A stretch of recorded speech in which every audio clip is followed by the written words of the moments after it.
Welcome into the Fill in the Blanks podcast. I am Jarvis Davis. I got my main homie, my girl, Tenitra Batiste. Tenitra, what's going on? Really, Jarvis? That's the question? We're going to start right there. Right? Yeah, I'll just go ahead and get my girl ready. Get her fired up. Right. That's how it works. Warming up for this thing because it's going to be a long 30 minutes. Woo! Just like last night was a straight up marathon. Let me just take a step back. Okay.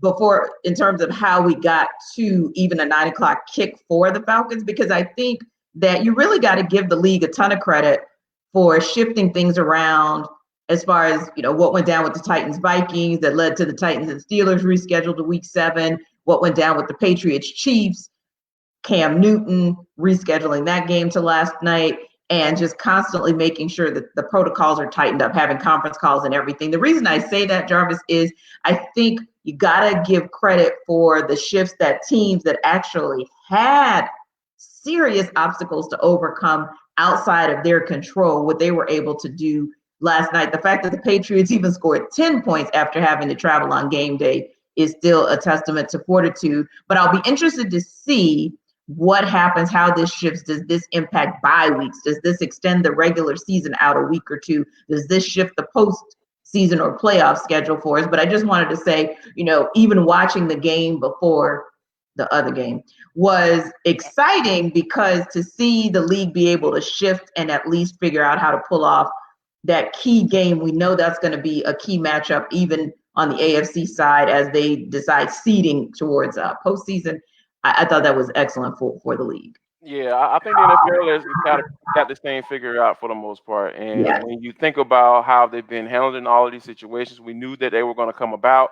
We knew that this breakout would eventually happen if these guys aren't contained, if they're not in a bubble. We knew these things are going to happen. It's just all about how you handle them when they come about. And I think the NFL has done a pretty good job in handling those things. So from my understanding, the Titans are I think they have 0 negatives, and it looks like they possibly will be opening up those facilities pretty soon here.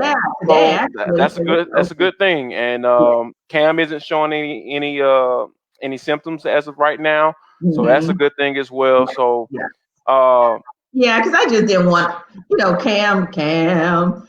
It's always something. I feel like, dang, Cam can't catch a break. So I really, like you said, just seeing what he was able to do so far this season with the Patriots, you just want to see Cam have that successful year. You don't want to see anything sidetrack him, including something like coronavirus in terms of his comeback season.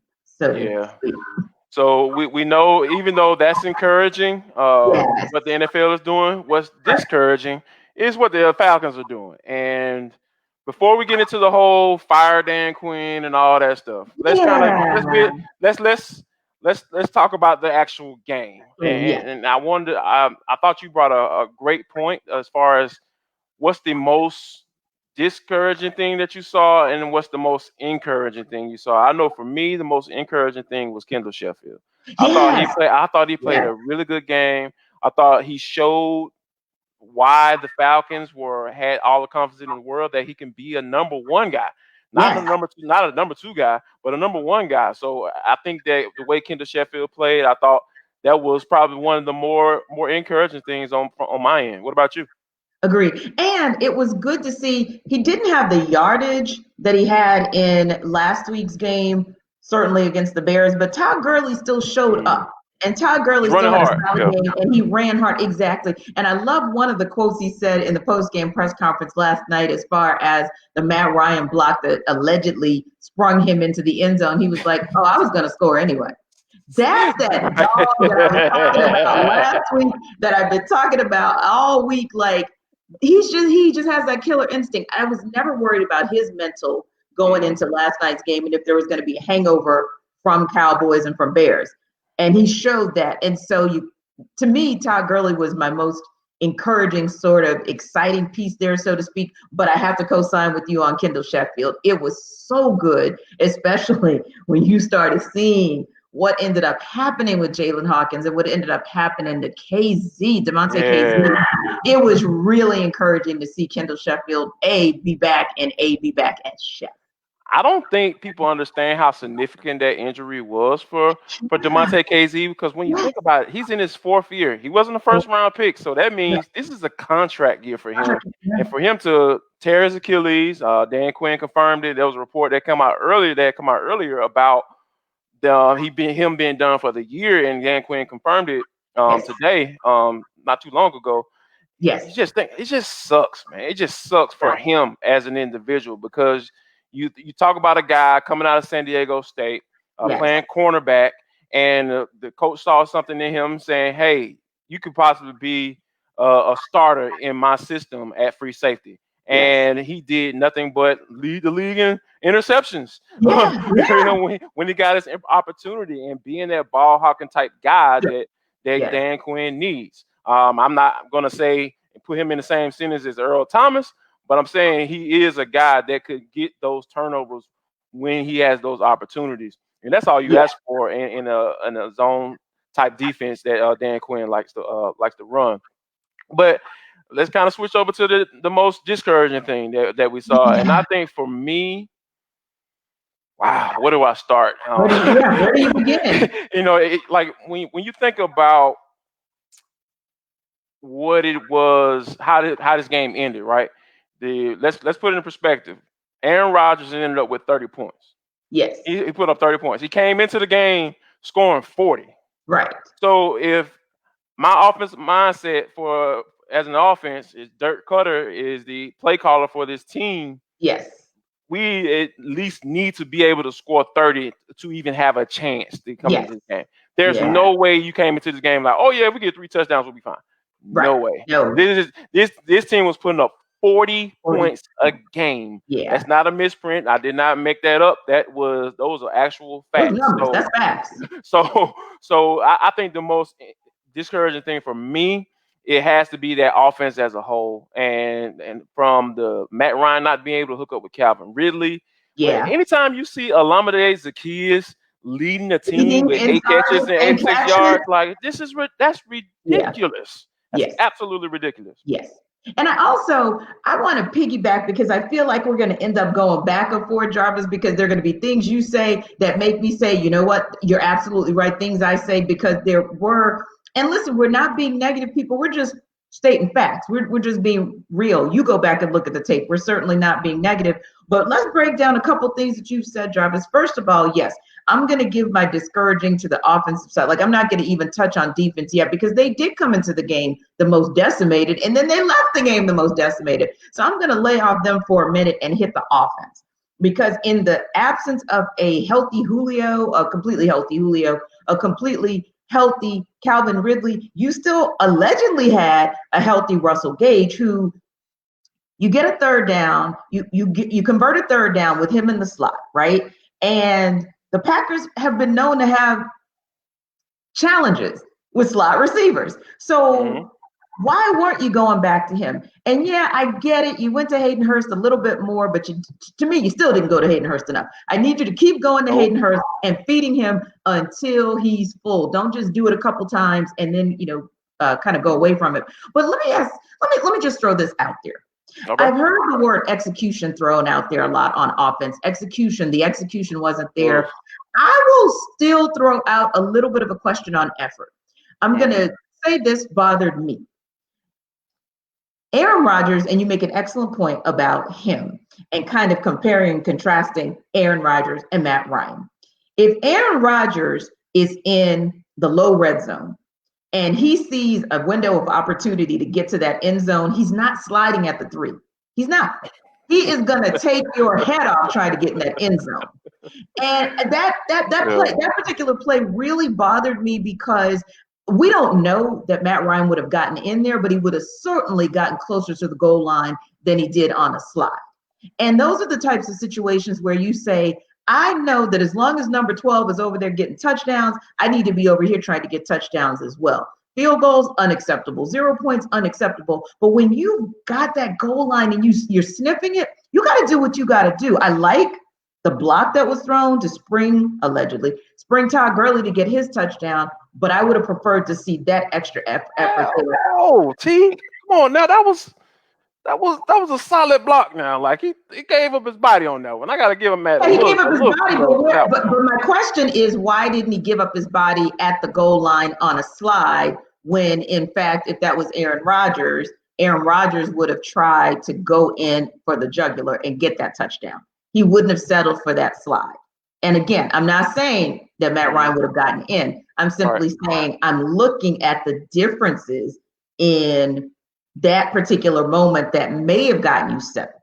That's all I'm saying. So I wanted to go back to that piece on effort and not just execution being a bit of a question for me. And then I wondered to myself, and I'm going to ask Dan Quinn, I didn't get a chance to ask him today, but I would try my best to ask him tomorrow. When you look back, hindsight is 2020, I get that.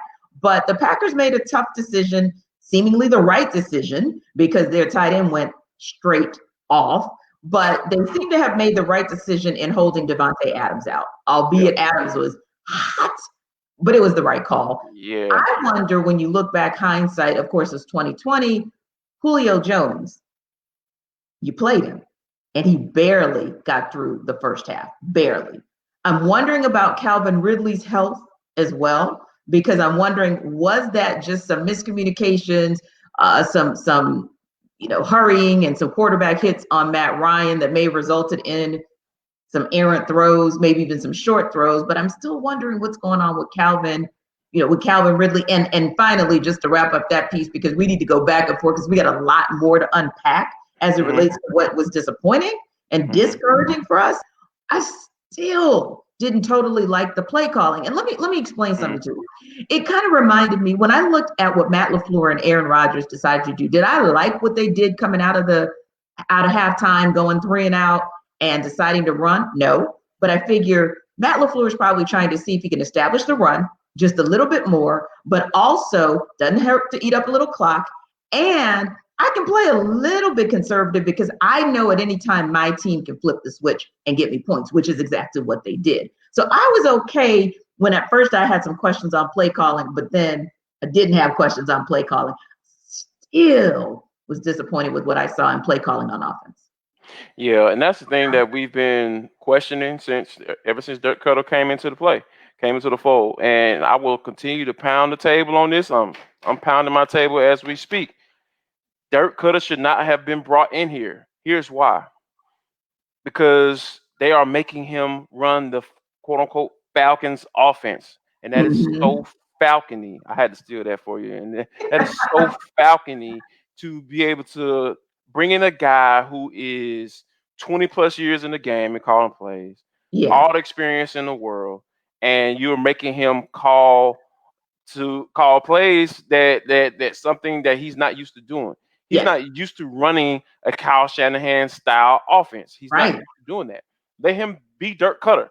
Yeah. If it sucks, it sucks. That means Dirk Cutter went out being Dirk Cutter. Now he's possibly about to go out or lose his job because he's calling somebody else's plays. And I know that has to eat him up inside, because Dirk has always been a guy who's been a straightforward guy. Yes. He's not going to throw anybody on the bus, but you're going to understand where he comes from, how he feels about said player. When it comes down to brass tacks. So let's just go ahead and get that out the way. So something that I found that was kind of interesting, a little caveat to this thing. There's another 0-4 team that they got rid of their coach and the general manager. And that's what I think the Falcons need to do, and get rid of their head coach and their general manager. But this guy has to be the same person. So Bill O'Brien was let go on yesterday, and he was let go, and there have been a lot of rumors swirling around already, and as well they should be, about Eric Bieniemy being the top candidate for that particular job. Yes. Now, there are some national outlets reporting that he has a chance of being the head coach of that particular team and having an established quarterback in Deshaun Watson. Obviously, that entices me a little bit if I'm a head coaching candidate. But T, you told me about this. I want to let you kind of speak on this, because I know you felt some type of way about the verbiage of Eric Bieniemy being thrown around.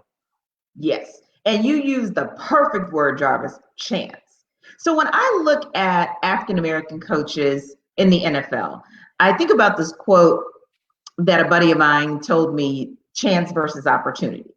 And so it seems oftentimes that African-American coaches are given chances to take over the helm for NFL teams. And I'll even say college football teams, D1 football teams. But are they really given an opportunity? So, for example, you look at, and someone gave a great debate. It was a great response to a debate on Matt Patricia versus Jim Caldwell, and how the person was alleging that, yes, I agree, Matt Patricia, he's not good. He keeps saying give it time. But you're saying that Jim Caldwell was a great coach. Well, no, he wasn't a great coach. And then the person just kind of went on a diatribe. But the person who responded, I love what they said in terms of what Jim Caldwell was able to do with the Colts, even after the year that he took them to the Super Bowl, because you could contend that it was Tony Dungy's team that year. But what was he able to do with the Colts after that? You got to look at it. It was success. Then when he gets to the Lions, he did what no other Lions coach in the history of all Liondom had done. And yet here we stand, and Jim Caldwell has never had a head coaching job opportunity again. And you look at Hugh Jackson, that was a chance, if you will, that the Browns gave. And what's the difference with a chance? And Jarvis, help me out here. Our guy in Denver, the Broncos coach, Vance Joseph. Joseph, exactly. Vance so Vance Joseph was given a chance. Matt Patricia is being given an opportunity. And the difference is a chance. Oh, I'll take a chance on you. Especially if I'm a bad franchise and we have, quote unquote, nothing to lose. But an opportunity is you get 2, 3, 4 years to be able to put your system in place, to get quality players drafted, to lure solid free agents. That's an opportunity. I'm concerned that this Houston Texans position, even with a Deshaun Watson, even with a J.J. Watt, is going to be a chance because of the philosophy and the mindset of the Texans front office. I am not sold that this is the right position for him, because Eric Bieniemy, Andy Reid has said so many positive things about, and so many others, by the way, deserves an opportunity. You know what? And I think you hit on the thing. I think a lot of times when it comes to African-American head coaches, that they only get those chance/opportunity when teams are desperate. Yes. And I think the Houston Texans are desperate. And that's why I think that McNair may go all in on Eric Bieniemy, because he sees what he has done with Patrick Mahomes, even though a lot of people don't want to give credit to Eric Bieniemy about what Patrick Mahomes is doing. Because, and for those who think like that, let me explain something to you. Matt Nagy, then he was offensive coordinator. He didn't call plays. He got opportunity in Chicago, right? Doug Peterson, he didn't call plays. He was offensive coordinator though, but he got opportunity. But when people talk about Eric Bieniemy, they say, "Oh, he's not the play caller." Right. Okay. Not the play caller. So what's the difference between? Right. Or he doesn't have the wild personality and all that stuff. So miss me with that. It's time out for that. Time out with all those excuses. This should be the number one head coaching candidate going into the offseason. As a matter of fact, he's the number one head coaching candidate right now. In my book. Absolutely. And people have even bantered it around about him coming here. Should there be a vacancy? I'm not sure I'm in agreement with that as well. Now, don't get me wrong. I don't think Arthur Blank. Let me before you go in there, T. So let me just say this. Yes. If I'm Eric Bieniemy and Thomas Dimitroff is still here, there's no way I take this job. No way. I will refuse to take the job. And I'll tell Arthur Blank to his face. That's it. If Thomas Dimitroff is here, I cannot be your head coach.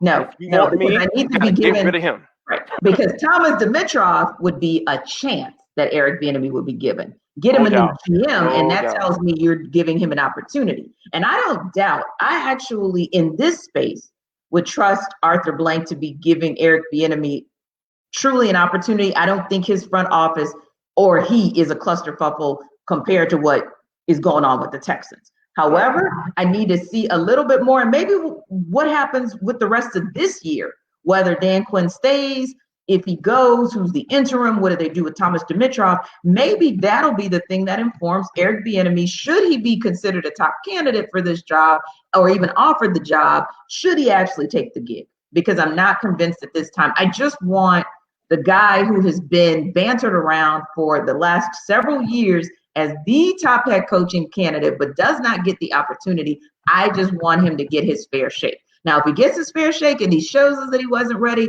that's one thing. But give him the tools, give him the resources, and let Bieniemy go. Yeah, I'm all in for that. But before we move on to the Braves, I kind of want to kind of wrap up this whole Falcons situation as far as where they are. And I even asked this question on our Facebook page at Fill in the Blanks. Go check us out. Go befriend us. It's not a like page. I'm not gonna ask you to like us. Be our friend. Yeah, we're gonna be genuine about it. Yeah, we're family here. I don't want you to like my page. We're not superstars and stuff, but we kind of know what we're talking about. But go friend us on the Facebook page. I asked before we came on. I said, why do you think Arthur Blank hasn't pulled the plug on Dan Quinn yet? And we got a lot of very interesting answers from my guy Jamie. He was like, it was a short week, and that would just make me chuckle. I love you, Jamie, but dude, that ain't it. That ain't it, Chief. That is not it. That shouldn't be it. Because when you think about it, Dirk Cutter right, Dirk can come up with a game plan, even though I think they should get rid of him too if they make a decision mid-season or tomorrow or next week when they have a full week of practice. And when you think about it, from that standpoint, it's truly that's why you almost question, like, okay, is it blind loyalty to Dan Quinn? It's frustrating. I know it's frustrating for fans. I know it's frustrating for people who cover this team like us. We stand up in that press box against the Chicago Bears, and you were optimistic as could be. It's like, oh, they're gonna win this game. And I'm sitting up here like, no, they're not. No, they're not. They're not gonna win this game. When they get into these situations, it is guaranteed to fail because they don't have the right leadership or the guy in place to make the right decisions to be able to get them out of those particular situations, and that's truly unfortunate. So, also had another one from Cadius. He said, well, he really doesn't fire coaches during the season, which is crazy to me. But he's probably looking at the fact that we haven't started division play yet as well. Okay, possibly. What do you think about that? I hear you on that one, but here are the numbers, and the numbers don't lie. You're talking about one team in the totality of the NFL that has gone 0-4 and made it to the playoffs. That was back in 1992. The Chargers made the playoffs. They went 0-4, and then they just went off. 11-5, they get to the postseason. Yep. Yes, one. That's what we call an anomaly. It doesn't happen that often. And let me tell you why it probably won't happen here. They're saying, and it was interesting going back to the concept of, all we got to do, we win this week. We're just focused on being 1-0. No, you're still 0-4. You can't erase 0-4 because 0-4 is the math that mathematically eliminates you from the playoffs. And there is no math at this time that really gets you into the postseason when you look at your division. Let's start there. Carolina has been a surprise and might continue to be a surprise, especially when they get McCaffrey back. And that's a 500 team right now. Yep. Exactly. And so think about what Teddy Bridgewater can do when he's fully loaded on the offensive side. So we don't know. Carolina can sneak up and shock us. To me, the Bucs are doing exactly what you expected them to do. They're gaining momentum by the week. They're looking more cohesive on both sides of the ball by the week. The Saints, the biggest thing with them has been injuries. They were out six, they were down 6 starters, and then they lost yet another O-lineman on Sunday. But they're still going to be in the mix. This is still going to boil down to 2 teams fighting to win the division and then 1 team fighting for its wild card life. But guess what? It's going to be fighting against the Cardinals. It's going to be fighting against the Seahawks or the 49ers, if you will, and possibly the Rams for all we know. So you've got all of these teams to cull through and jump over in the next 12 weeks just to get into the postseason conversation. So that's why, for me, it's a miss me with the whole, we've got these 6 division games coming up. Yeah, but look at your division and where they are right now. And even more so, bigger picture, look at your conference and all the teams who are still where they are just 4 weeks into the season. I just don't see the path. I don't. Yeah. And since I don't see the path, then it would negate the explanation of, oh, they're still there because division play hasn't started. And to add to that, add another caveat to that is there's an expanded playoff this year. So there's some justifications out there that can possibly help Dan Quinn keep his job. But I'm not the one to root for somebody to get fired. But no, hey, not at all.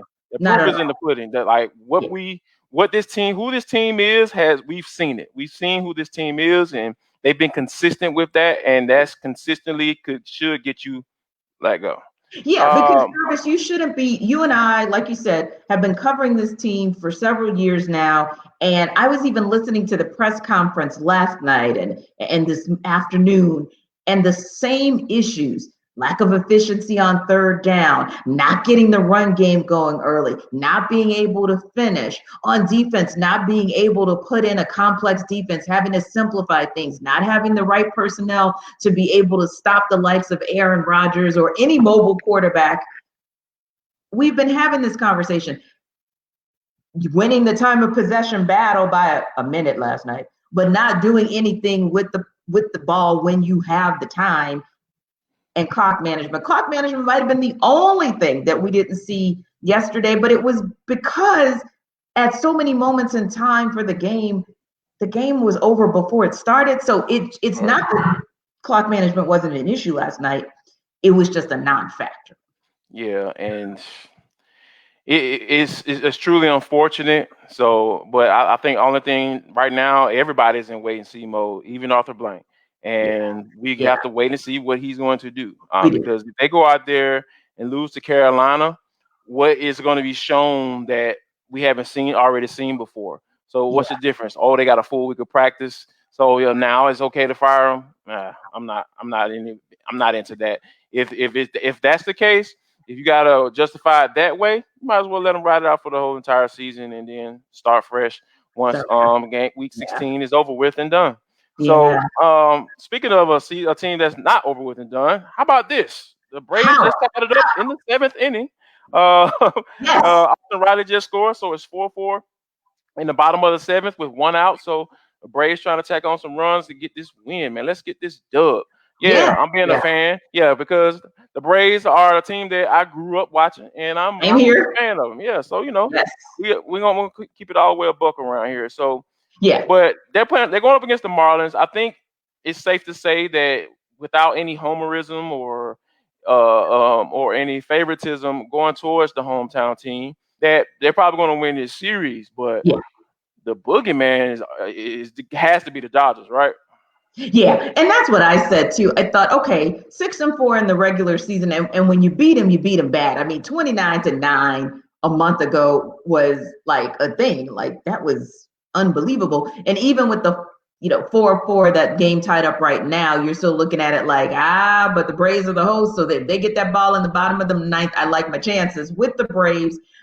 Granted, the Marlins have some ridiculous pitching. I think they're down, Jose Urena and Starling Marte is a little banged up as far as them being able to get hits, but ultimately they're showing you that they can still hit. But yeah, when you look at the series overall, I believe 10 games, the Braves had nearly 60 runs to the Marlins barely cracking 40. So as long as the Braves bats can maybe accommodate if Ian Anderson, Kyle Wright, Max Fried find themselves getting in trouble, then they should be good. Like you said, the boogeyman is waiting out on the West. But I will say this before we wrap up. Be careful, Braves. Yeah. Be careful not to overlook the Marlins. Yeah. Because they are very similar in scope to you. They are a team with wily veterans. They are a team with some young studs. And they could easily do to you what the Cardinals did to you and how they undid you last postseason. So, yeah, like you said, do I think they're going to win? Absolutely. But do I think this is going to be a dogfight and might take it all the way to the 5 in the best of 5? Sure thing. How about this, Braves? Be on guard, but don't be scared. Because we got a really good sample size of what this team is capable of. I'm not asking you to put up 29 runs, but dang it, a 1-run lead in the 6th inning, that should be nothing to you all. It should mean absolutely nothing to you all, because this lineup is capable of doing what they need to do. And these young pups on the mound have shown, hey, we can hold it down while y'all just go, y'all score. Y'all score, and we're going to hold it down. Because once you get to the bullpen, man, I'm cool. I'm cool. Starters, as long as Luke Jackson's not in, I'm great. I'm good. Freed, Anderson, right? All you need to do is, like Jarvis said. Wait a minute. What you got? 7-4. See?